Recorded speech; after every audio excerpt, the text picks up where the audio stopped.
India versus England test series భాగంగా రేపైతే last test జరగబోతుంది. అదే 5వ టెస్ట్ మ్యాచ్ అయితే రేపటితో జరగబోతుంది. ఇక సిరీస్ అయితే ఎండ్ కాబోతుంది. ఇక ఈ మ్యాచ్‌లో ఎవరు గెలవబోతున్నారు, అలానే ఎవరికి ఎక్కువగా ప్రాబబుల్‌గా ఛాన్స్ ఉంది అనేది ఈ వీడియోలో మనం తెలుసుకుందాం. ముందుగా ఈ మ్యాచ్ అయితే ఇంగ్లాండ్‌లోని ఓవెల్ గ్రౌండ్‌లో ఆడబోతున్నారు. ఇక ఓవెల్ గ్రౌండ్‌లో India versus England head to head చూసుకున్నట్లయితే ఇప్పటివరకు 16 మ్యాచ్‌లు ఆడితే అందులో 2 మ్యాచ్‌లు మాత్రం ఇండియా గెలిచింది. 6 మ్యాచ్‌లు ఇంగ్లాండ్ గెలిచింది. 9 మ్యాచ్‌లు అయితే డ్రా అయింది. ఈ స్టాట్స్ బట్టి చూసుకున్నట్లయితే ఇండియాకైతే పెద్దగా మంచి రికార్డ్స్ అయితే లేవు ఈ గ్రౌండ్‌లో, ఓవెల్ గ్రౌండ్‌లో. అలానే ఈ గ్రౌండ్‌లో చూసుకున్నట్లయితే మోస్ట్‌లీ డ్రాస్ అనేవి ఎక్కువ అవుతున్నాయి. ఇదైతే కొంచెం బ్యాటింగ్ ఫ్రెండ్లీ పిచ్‌గా అయితే కనపడుతుంది. ఇక పిచ్ రిపోర్ట్ విషయానికి వస్తే ఇదైతే డే 1 కొంచెం పేస్ బౌలర్స్‌కు ఆఫర్ ఇస్తుంది. అలానే ఎక్కువ బ్యాటింగ్ కూడా ఆఫర్ ఇస్తుంది. అలానే ముందు వెళ్ళే కొద్దీ స్పిన్నర్లు అయితే డెఫినెట్లీ ఎక్కువగా ప్లేలోకి వచ్చే అవకాశాలు ఉన్నాయి. ఈ ఓవెల్ గ్రౌండ్‌లో లిటరల్లీ స్పిన్నర్లకు 25 యావరేజ్ ఉంది. అంటే ఇంగ్లాండ్ గ్రౌండ్స్‌లో ఏ గ్రౌండ్‌లోనే కానీ 25 యావరేజ్ అయితే లేనే లేదు. ఇదొక్క గ్రౌండ్‌లోనే 25 యావరేజ్ ఉంది. అంటే ఈ గ్రౌండ్‌లో స్పిన్నర్స్ అనేవాళ్ళు చాలా కీ రోల్ ప్లే చేస్తారు. వేరాజ్ ఇంగ్లాండ్ దగ్గర అయితే అంత క్వాలిటీ స్పిన్ అటాక్ అయితే లేనే లేదు. మన ఇండియా దగ్గర అయితే బోలెడంత క్వాలిటీ స్పిన్ అటాక్ ఉంది. ఈ మ్యాచ్‌లో మీరు శార్దుల్ ఠాకూర్ ప్లేస్‌లో కుల్దీప్ యాదవ్ వచ్చినా కూడా పెద్దగా ఆశ్చర్యపోవడం అవసరం లేదు. ఎందుకంటే ఈ పిచ్చు అంత ప్రాపర్‌గా స్పిన్‌కి అనేది హెల్ప్‌ఫుల్‌గా ఉండబోతుంది. ఇక గ్రౌండ్ స్టాట్స్ విషయానికొస్తే ఈ గ్రౌండ్‌లో ఫస్ట్ ఇన్నింగ్స్ యావరేజ్ స్కోర్ చూస్తే 338గా ఉంది. సెకండ్ ఇన్నింగ్స్ యావరేజ్ స్కోర్ చూస్తే 300గా ఉంది. థర్డ్ ఇన్నింగ్స్ చూస్తే 237గా ఉంది. అలానే ఫోర్త్ ఇన్నింగ్స్ యావరేజ్ స్కోర్ చూస్తే కేవలం 156గానే ఉంది. దీన్ని బట్టి మీరు క్లియర్‌గా అర్థం చేసుకోవచ్చు గ్రాడ్యువల్లీ స్కోర్ అనేది ఎలా పడిపోతుందో. డే 5 అనేది టెస్ట్ క్రికెట్‌లో ఆడడం చాలా కష్టమైన డే. ఇందులో ఈ పిచ్‌లో అయితే స్పిన్నర్లు కూడా హెల్ప్‌ఫుల్‌గా ఉంటుంది కాబట్టి డే 5లో స్పిన్నర్స్ ఆడడం అది అసలు డెడ్లీయెస్ట్ కాంబినేషన్ అని చెప్పుకోవచ్చు.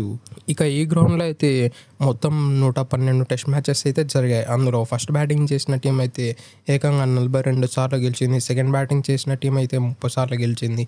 ఏకంగా 40 సార్లు అయితే మ్యాచెస్ అనేవి డ్రా అయ్యాయి. ఈ పిచ్‌లో అయితే మోస్ట్ లైక్లీ డ్రా చేస్తే ఎక్కువ మనమైతే చూసే అవకాశాలు చాలా ఎక్కువగా కనిపిస్తూ ఉన్నాయి. యాజ్ పర్ స్టాట్స్ అయితే.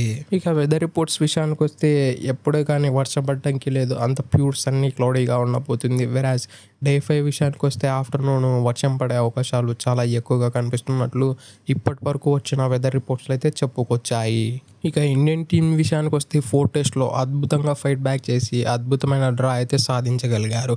మెయిన్‌లీ సెకండ్ ఇన్నింగ్స్‌లో దాదాపు 5 సెక్షన్స్ బ్యాటింగ్ చేసి మ్యాచ్‌ని డ్రా చేయడం అంటే అంత ఈజీ కాదు. ఎందుకంటే లాస్ట్ 2-3 సెక్షన్స్ అనేవి బాల్ యాజ్ బ్యాటర్‌గా ఏమైతే చేయకూడదు అని అనుకుంటారో ఆ లాస్ట్ డేలో అన్నీ చేసి పడేస్తుంది ఆ బాల్ అనేది. అలానే మన ఇండియన్స్ 0 ఫర్ 2 వికెట్స్ పడిన తర్వాత కూడా అంత మంచిగా కమ్‌బ్యాక్ చేసి ఆ మ్యాచ్‌లో దాదాపు ముగ్గురు సెంచరీ కొట్టి ఒకరైతే తుటిలో మిస్ అయిపోయారు. అంత మంచిగా బ్యాటింగ్ చేసి మ్యాచ్‌ని అనేది డ్రా చేసుకోగలిగారు. అదే కాన్ఫిడెన్స్‌తో ఇండియా అయితే ఈ మ్యాచ్‌లో కూడా ఆల్మోస్ట్ గెలవడానికి ట్రై చేస్తుంది. ఈ మ్యాచ్ అయితే గెలిచినట్లయితే సిరీస్‌ని అయితే డ్రా చేసి పడేస్తుంది. If in case match draw చేసిన ఇంగ్లాండ్ గెలిచిన సిరీస్ అనేది ఇంగ్లాండ్ చేతుల్లోకి వెళ్ళిపోతుంది. ఇక ఇండియా ప్రాబబుల్ ప్లేయింగ్ 11 చూసుకున్నట్లయితే ఓపెనర్స్‌గా కేఎల్ రాహుల్ మరియు ఎస్ఎస్వి జైస్వాల్. నెంబర్ 3లో సాయి సుదర్శన్. నెంబర్ 4లో శుభ్మన్ గిల్.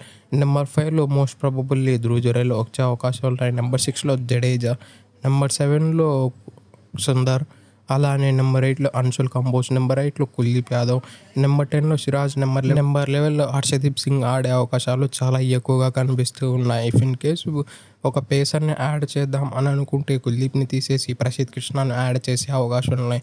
ఎందుకంటే last and one and only option is Prasidh Krishna. ఒక్కడు పేస్ బౌలర్‌గా స్క్వాడ్‌లో అయితే మిగిలిపోయాడు. ఆ తర్వాత అందరూ ప్లేయింగ్ 11లో ఆడుతున్నారు కాబట్టి ఒకవేళ ఎక్స్ట్రా పేసర్ కావాలి అనుకుంటే కుల్దీప్ యాదవ్ ప్లేస్‌లో ప్రసిద్ధ్ కృష్ణ ఒక్కడే ఆప్షన్. మోస్ట్ ప్రాబబుల్లీ అయితే ఈ ప్లేయింగ్ 11తో మన ఇండియా అయితే రేపైతే బరిలోకి దిగే అవకాశాలు చాలా ఎక్కువగా అయితే కనిపిస్తూ ఉన్నాయి.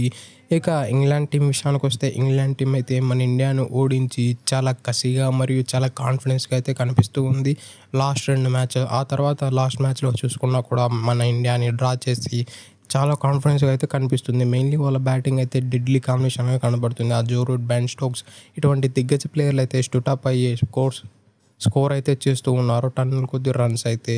అలానే బౌలింగ్‌లో కూడా జఫ్రా ఆర్చర్ లాంటి దిగ్గజ బౌలర్ అయితే స్టెప్ అప్ అయ్యి కావాల్సినప్పుడు వికెట్లు అందిస్తున్నాడు. అలానే కెప్టెన్ అయిన బెన్ స్టోక్స్ కూడా ఎప్పుడైతే టీమ్ నీడ్స్ ఉంటుందో అప్పుడు వికెట్ అయితే 100కి 200% అయితే తీసి పెడుతూ ఉన్నాడు. ఇక ఇంగ్లాండ్ యొక్క ప్రాబబుల్ ప్లేయింగ్ 11 విషయానికి వస్తే ఓపెనర్స్‌గా జాక్ క్రోలీ మరియు బెన్ డెకెట్ దిగే అవకాశాలు ఉన్నాయి. నెంబర్ 3లో ఓలీ పోప్, నెంబర్ 4లో జో రూట్, నెంబర్ 5లో హ్యారీ బ్రూక్, నెంబర్ 6లో బెన్ స్టోక్స్, నెంబర్ 7లో స్మిత్, నెంబర్ 8లో క్రిస్ వోక్స్, నెంబర్ 9లో లియామ్ డావిన్సన్, 10లో బ్రేడెన్ కాట్స్, నెంబర్ 11లో జాఫ్రా ఆర్చర్తో బరిలో దిగే అవకాశాలు చాలా ఎక్కువగా కనిపిస్తూ ఉన్నాయి ఈ టీం అయితే.